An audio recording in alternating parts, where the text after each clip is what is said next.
Hello and welcome to the Music Survival Guide, the independent musician's guide on how to survive in the music industry.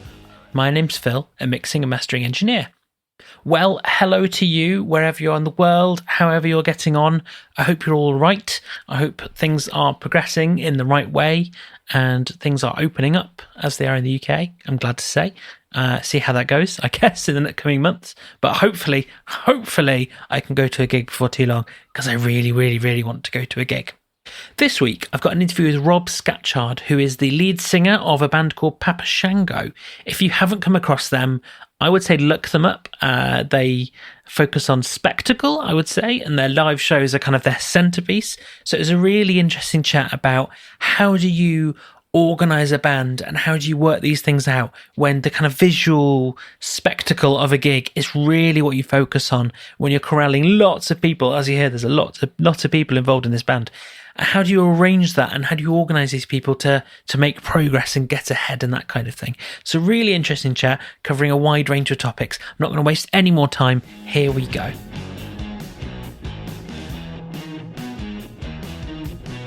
So today on the podcast, I am joined by Rob Scatchard, who's the singer for Papa Shango. Rob, how are you? I'm very good, thanks, and I'm even better and more impressed that you pronounced my surname correctly. So that's very good.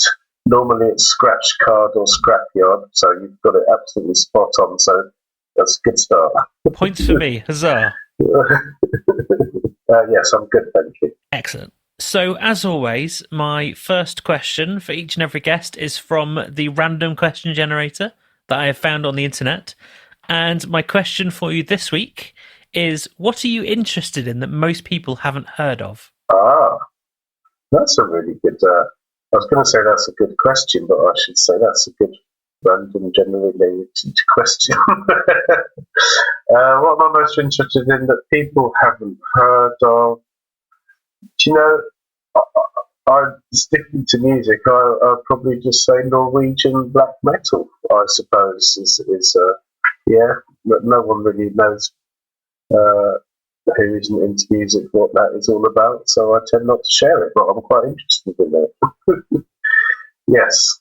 I guess, yeah, maybe listeners to this podcast might be slightly more aware, but most people, that is an unusual interest, I guess. Yeah, I did my dissertation on it at university. Oh, really? So wow. I did, yes. That was many years ago. So yeah, it's quite an obscure little. What was your course? It was social and cultural studies. I'm now a driving instructor now, so it bears little or no relevance to my current career. But and I cannot remember anything about social and cultural studies, but it was quite a nice little dissertation to write because it's something that you're interested in. So yeah, it's many years ago. But I mean, I've got a degree in archaeology, so that's served me very well. Yes, I teach someone at the moment she's finished her degree in archaeology and she's struggling to find jobs in that field. I don't know if you're... That's why I'm not an archaeologist. No. Anyway, so how did you get into music? And then I guess following that, how did the band get together?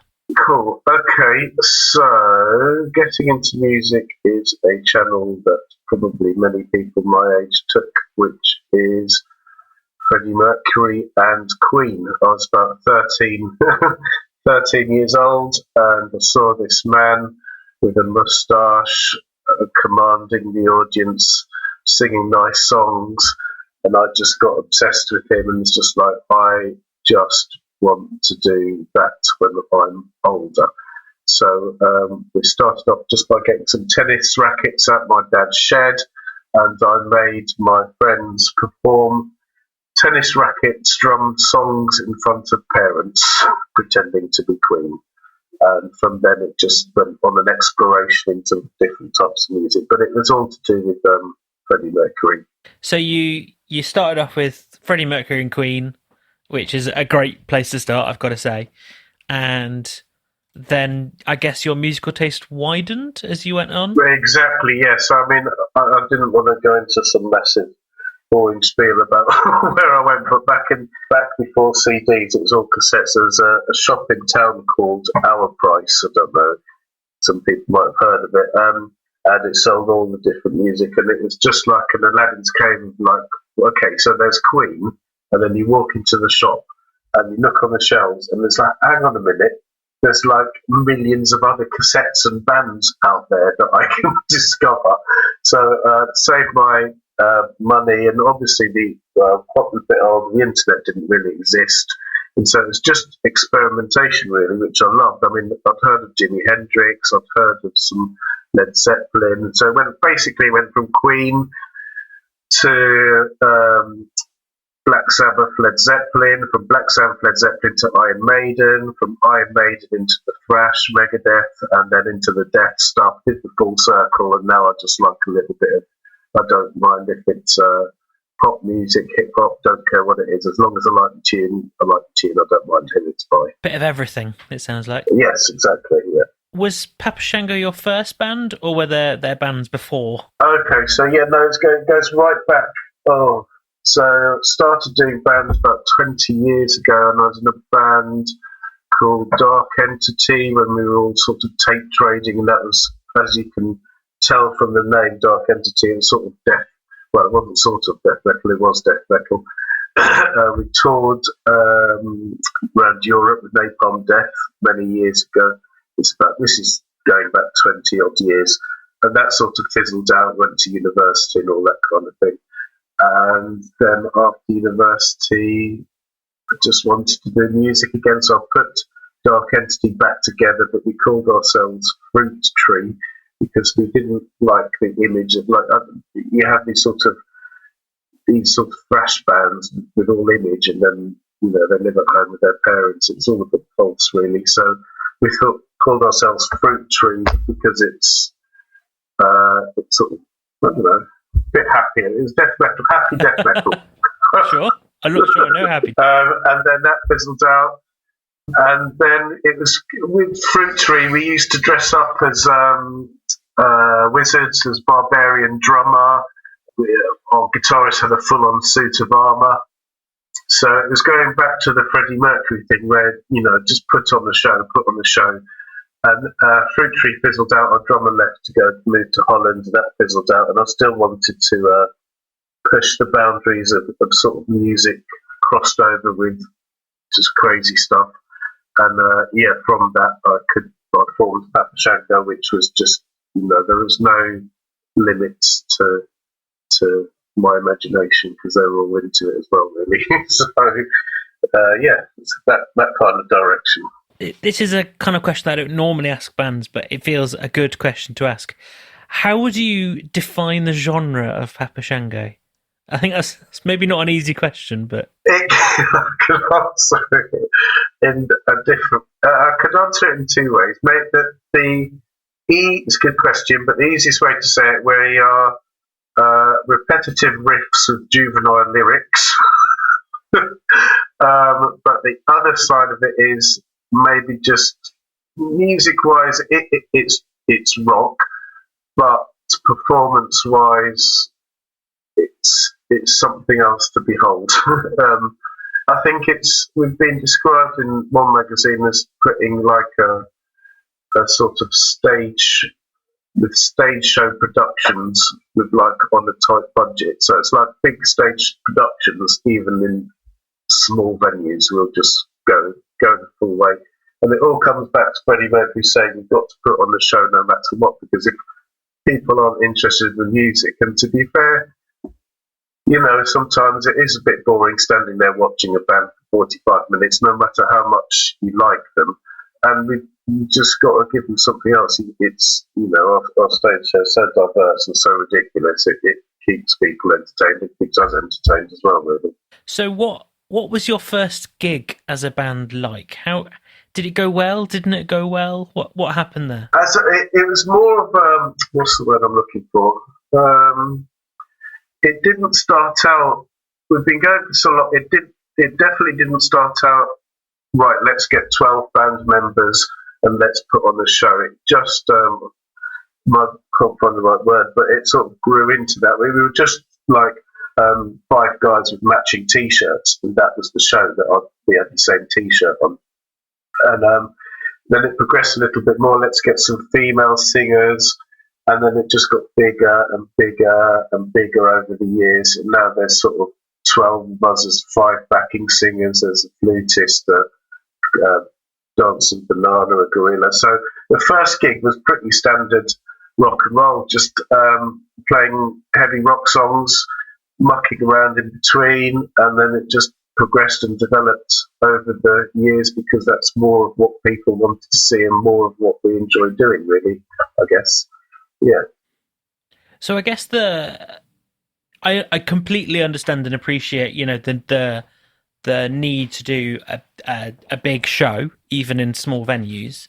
I guess the risk to that is that with a lot of people and a lot of bits of equipment and things, it can get a bit difficult to organise. So when you set up for a gig, you have a certain window of time where the previous band is set down, you need to set up and get playing. How do you manage that process? That's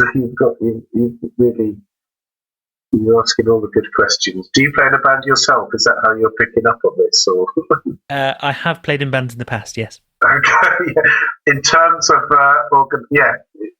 depending on where we play, it's everyone's kind of got their own responsibility for their own area. So the 5 girls, for example, in front of them, they've each got their own basket of props that they need to pull out of various songs. Other lead female singer, she's got the same. It's just to get. You have to get to the venue and you have to kind of look at the stage first and think, right, where am I going to put this, and then where am I going to put that? So it's quite, we're not worried about where the speakers go or blah blah blah. It is literally, oh, hang on a minute, I could put these props under this table and then come out and do that. When we play festivals, nice big stages, it's lovely. You've got all the room in the world. But yeah, it's a good question. It is a tricky thing to where to put everything. And I think because we stomp around as well, and I'm quite clumsy at the best times, I have to. Well, the guitarists are all wireless. In fact, the flutist is wireless as well. The bass player is wireless. So we tend not to trip over too much stuff, but we do have to be careful because they kind of go out into the audience and we sort of stand on tables and stand on chairs and go behind the bar. And there was one time we played a theatre and it's like a collapsible chairs, and I kind of went out into the theatre and stood on this collapsible chair. Being a collapsible chair, it collapsed. Rob didn't think that at the time, but I happily stood on it and ended up in the kind of lap of some 60-year-old woman who had come to see her daughter support us. So it was all a bit awkward and embarrassing. But yes, we have to be careful about stuff like that. I guess you really appreciate it as a band when you get to return to a venue because you sort of maybe already have an idea of how to use that space. Definitely, yes. I mean, yeah. In terms of the space, we don't tend to stay on the stage a lot. The 5 girls pretty much stay on the stage, but the rest of us, because we're all wireless, we all kind of move around. So we kind of use the room to do our stuff. Apart from obviously with festivals, we tend to stay on stage because it's just too much faff wandering around everywhere. But it is nice to return to venues when we. Yeah, I mean, we've got a home venue that we really love, and our home venue is just the smallest stage. It's ridiculous, but it's challenging. Challenging is a good word, but yes, it can be challenging with props and so many others, definitely. I asked this question maybe with some trepidation. Have there been any nightmare experience gigs where everything went wrong? We've had gigs where technical issues just completely messed up. It was a big festival. We were looking forward to it. We were playing with. We were actually supported by Top Loader, which was very exciting. And the day after, who's that Mancunian guy? Oh, my brain's gone. Sean Ryder. Who does it? Black Grape. That's the one. Black Grape were playing as well. And we just were totally, really, really excited about this gig. Our old keyboardist, Ed, flew back from Ireland to play it. We had rehearsals, which we don't normally do.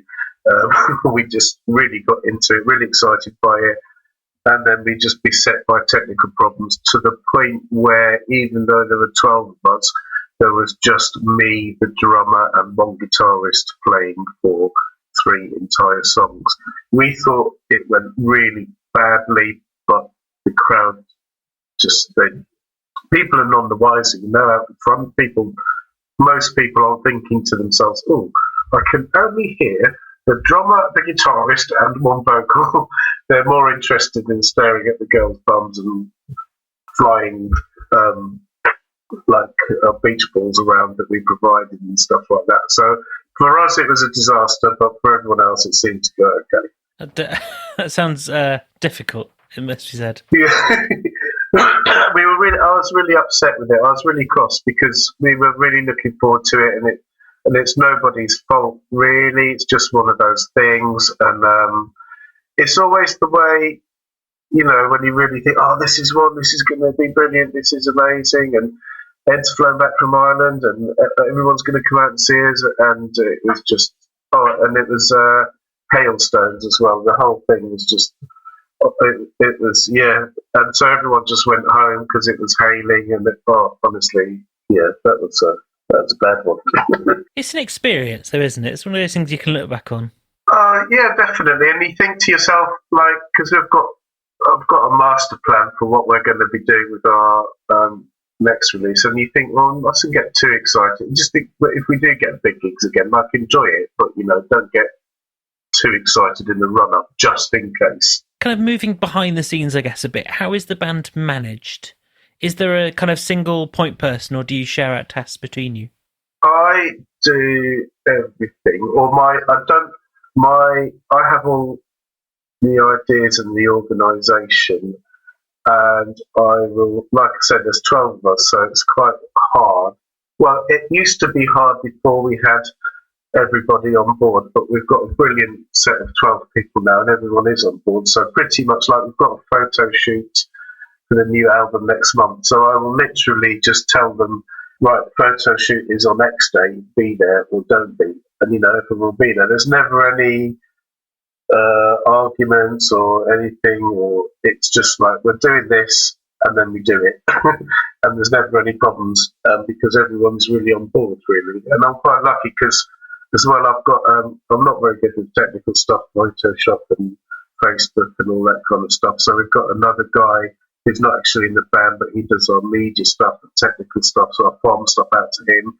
And if there's something I'm not sure about, I'll ask our bass player. I'll say, "What do you think I should do with this?" Because sometimes I get a bit stuck on things or frustrated with something. But I'm so blessed and lucky because I've got this band of really nice people, and they really love it, and I really love it, and they're really up for it, and it's really easy to do, apart from the fact that it's quite slow moving because there are so many others. But there you go. Yeah, I'm lucky. So I guess you are, if I can put it bluntly, in charge of the band. Yeah, 100%, and they know it, otherwise there's trouble. No, I'm only joking. But it sounds weird, but it's down to an age thing. Like the stuff that we had, the problems that we had before were with sort of younger members who wouldn't challenge what I'd say, just more sort of didn't pull their weight. Not that it's weight needs pulling, but you'd ask stuff to be done and it might not be done, and then it gets frustrating and awkward, but everyone's so on board that it's easy to motor along, really. And they just love being on stage, and we all just love being on stage, and if we're all working towards that goal and my ideas, then it's pretty cool. It's good. When it comes to recording and that side of things, do you record yourselves, or do you go into a studio for that kind of thing? What's your approach to that? So it's a good question. And what happened was that we started to record an album 5 years ago. And we did half of it. We did maybe 5 songs. And then the guitarist and a couple of the singers left. and then we were kind of in no man's land. Just we were still gigging, but needed to finish the album off. So we finished it just before lockdown. That was about a year ago. But the process, we got quite frustrated. The guy mixing it, although he was a lovely guy, maybe he wasn't the fastest guy in the world, and it's taken a year of over this lockdown period to persuade him to finish the mixing, which eventually he did, and it finished mixing about a month ago, and we're absolutely over the moon with it. It's been mixed and mastered now, but now we're just waiting for other bits and bobs. So anyway, sorry, to answer your question, yes, we went into the studio about 5 years ago, then didn't, and then did, and now it's finally finished. Hooray! Yes. So it's on the horizon, I guess. It's. I'm not going to lie. Our previous stuff, the 2 albums we had before, were more records of our songs. Like we wanted to record our songs just because that's what people do, you know. Well, we've recorded it, we can forget about it. Didn't really promote it. Second album, right, let's make some songs, we record them, right, that's ticked off. It's like doing your homework, you know, you're in a band, record your songs, tick, didn't do anything with it. But this album, it's like a culmination, it's the pinnacle of everything, because we've got all the right people now, and the music is the first time in 20 odd years that I've done bands is actually music that I choose to listen to and put on the CD and think, actually, that's really good. I'm really proud of that. So we just need to record a video, which is another thing that's in the pipeline. So we've got a photo shoot and a video.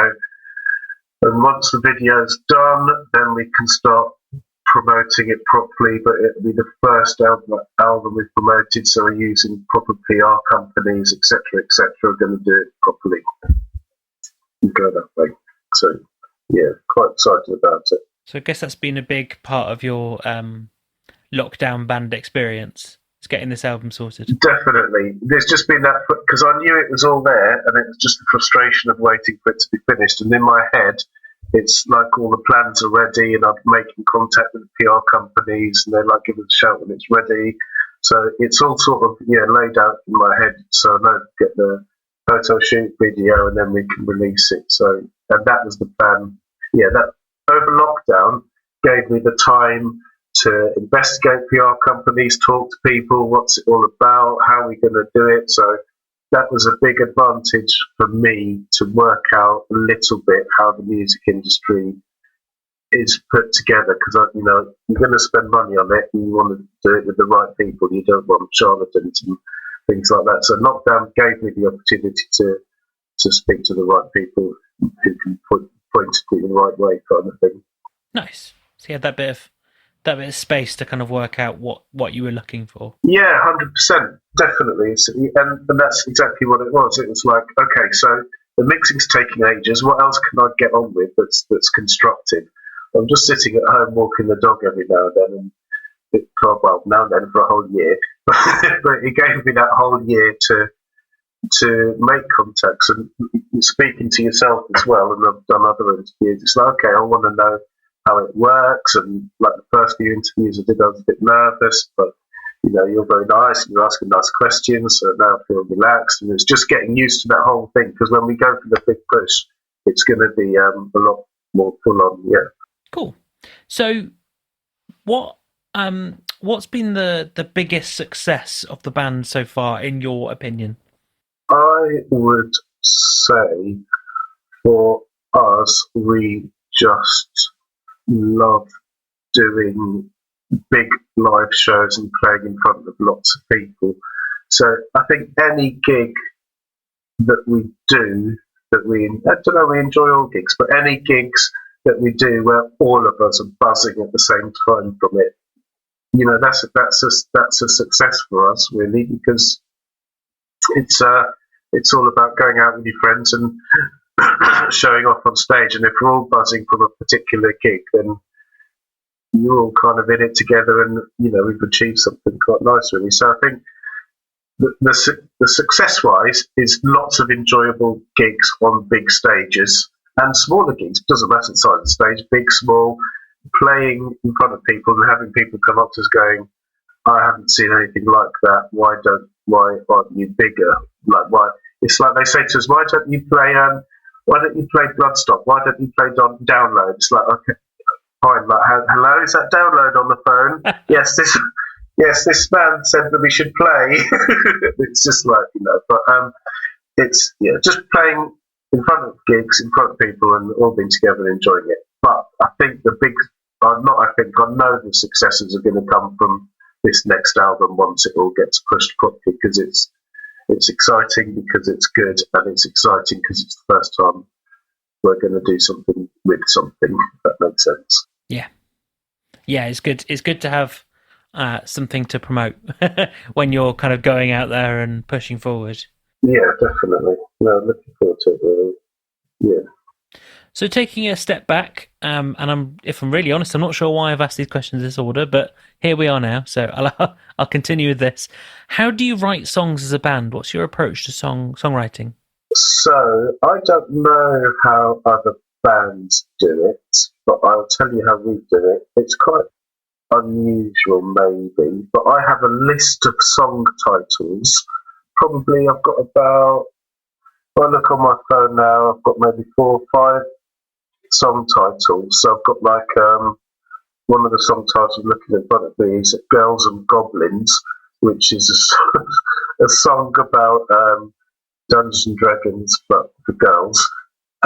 It's not a sexist song, by the way. It's just we were going to get our backing singers to wear goblin masks while I do role-playing bands. And we've got another song called Marching Orders, which was like a marching song, so getting the audience to march about 1, 2, 3, 4. Done and a song about hairdressing and gardening. So we like to have these universal themes that everyone can relate to. So I've got a list of song titles, and I'll say to the boys, the 2 guitarists, can you give me some riffs, please? And they will just record a load of random riffs on their phone, and I'll say, I'll think, I quite like that riff, so I'll probably pick out, I don't know if they'll listen to this, so they gave me about 5 or 6 riffs. I'll always start with my favourite one, so if I think, that sounds catchy, I'll use that one. Then I look down my list of songs and I think, okay, well, that's my favourite title, so I'll match up my favourite riff that they give me with my favourite song title, and then start constructing it from there. But every single song needs a gimmick, so something to entertain the crowd with. So the Girls and Goblins one is the girls will have goblin masks, and I think during the breakdown we'll go out into the crowd and play some Dungeons and Dragons or something to do with dice. I haven't quite worked it out yet, but some sort of gimmick will happen with Girls and Goblins anyway. So basically, they give me riffs and I add titles to it. It's interesting because your approach, for obvious reasons, because of the way the band is based around the live show and what makes the live show work in that regard with each song, rather than necessarily how will this sound on a record.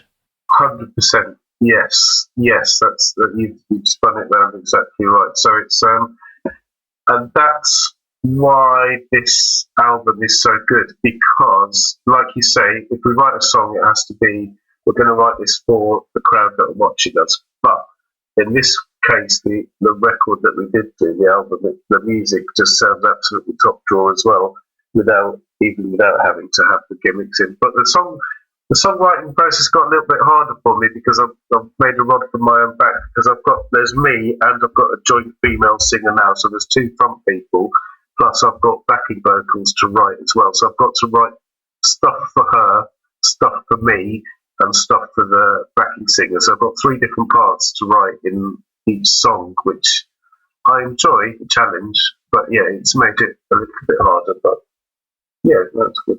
It sounds like a fun way that you go about things. Yeah, I'd say to me, okay, I've got this idea for a song, and the first question would be like, right, from everyone else in the band, right, what's the gimmick? And sometimes I haven't I've got nothing. I've got absolutely no idea what to do for the gimmick. And one of the girls or someone might say, "Oh, why don't you do this?" And I'm like, absolutely brilliant. So yeah, we'll take that and do that. So we've got going to try a new song called. You told me not to swear, so it's not really swearing. But we've got a new song called "Sex Robot," where I'm sort of a sad, lonely robot, and I just couldn't think of a gimmick at all. But one of the girls said, just do like a. Actually, I'll probably leave it if I'm not supposed to. They can find out at the live show. Yeah, there you go. But the gimmick was genius anyway. I'll bear that in mind. My final question for you is: what goals do you have for the band in the next, say, 6 months to a year or so? Yeah, just back to what I said. Really, just I flick around on Facebook a lot. I've got two bands that I'm kind of friends with on Facebook at the moment, and they're doing very well. One of them got into Classic Rock magazine, and another one got into something else. And it's quite frustrating watching them because I think, come on, hurry up, Papa Shango, it's our turn soon. But still got to wait for the video done. And yeah, we're going to release this record risk assessment. And I know it will put us on a few rungs up the ladder, so it will mean hopefully better gigs, better festivals. I mean, realistically, you're never going to make money from music ever, but it's just that I think we do it just to show off on stage, and we just love being on stage. Some musicians do it for the technicality of it. This has got to sound like this has got to sound perfect, this is amazing, this solo. But where I'm lucky to be blessed with excellent musicians who put on, but at the same time, put on really nice shows. Like people come up to us and go, "Oh, you guys are amazing, and you're really good at playing as well," which is like a really, that's really high praise, because it isn't about. I mean, anyone could put on the costumes and be total idiots, but luckily the musicians in the band back it up with actually, again, a concert with actually very hot playing, I should say, and it works really well. But for the future, hopefully releasing the album, getting it in as many places as possible, and going up the ladder with it. I think it's a shame. I could rant on about. It's a shame that people have to pay PR to get it out there, but that's just the way it's always been. In a way, I'd like to think, people can pick bands up off their own back, which does happen. But underneath that, I know that bands are sort of doing it by paying and getting it in the right places and things like that. It's a shame that it has to be that way. But sometimes we play venues around the country, and people come to us like, "Well, why haven't I heard of you? This show is just ridiculous. I absolutely love it. You should do this. You should do that." And it's just social media and all that stuff, isn't it? But there you go. I won't rant about it. But do you know what I mean, though? It's all like, frustrating. But there you go. I mean, yeah, it does. In the kind of, especially at the moment, the last year and a half, it's all about your social media at the moment and how that looks. Yeah, and there's so much talent there. There are some brilliant, absolutely bloody brilliant bands that you see out there, and you think, you should really you should make it or whatever. Some of your songs are incredible, but then it's back down to the other side of things, which is pushing yourself on social media and all that kind of thing. But you can't have one without the other, I suppose, these days, is what I'm saying. Sadly true. And that's that's the main point of this podcast, is helping bands to work out how to push themselves forward, especially around social media. Yeah, no, brilliant. It's a good idea. And it's just hard. You just got to be on it. And I think there's a little bit of what we do. It sounds cynical, but some of what we do, like, we are stupid and we do enjoy it. And some of it is like, well, we've heard so many generic sort of rock bands that you could go and watch.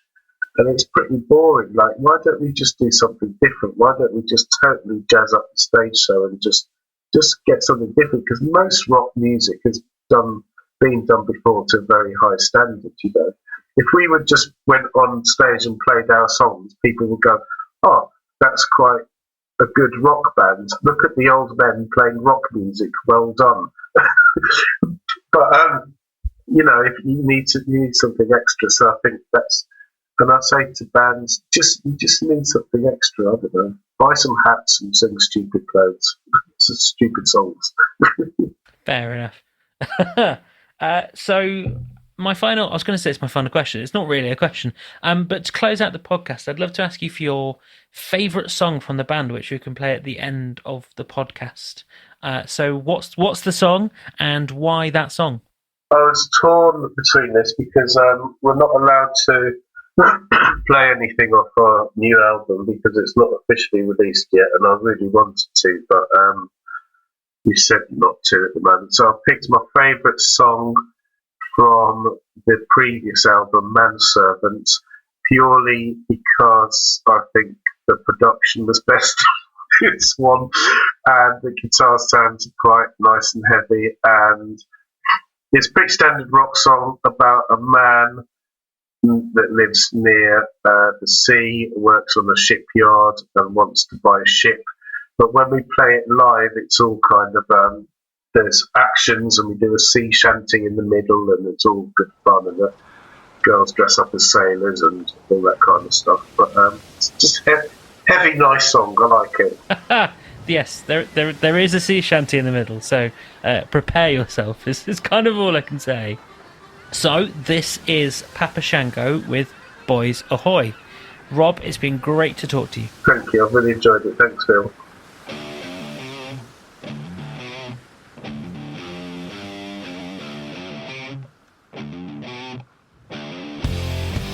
I needed a ship, so I went to the harbour. I said it needs a front, pull back and starboard. He gave me a beauty, but I couldn't afford her. Paid in installments and set up a standing order. Boys, ahoy! Ahoy, boys! Boys, ahoy! Chase me! Boys, ahoy! That's nice. Boys, ahoy! Yeah. Sailing along in a moderate breeze. Saw three sailors smiling at me. I blew them a kiss.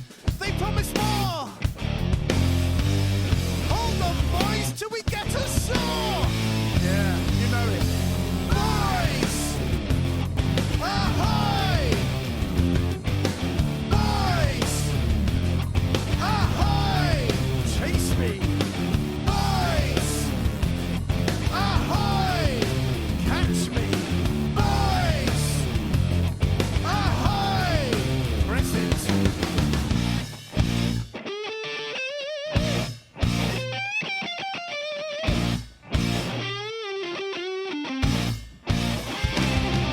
I left a girl in my hometown. Yo-ho, boys ahoy! I quit my job, I'm a sailor now. Yo-ho, boys ahoy! There's only men for miles and miles. Yo-ho, boys ahoy! When the morning comes, we'll all arise. Yo-ho,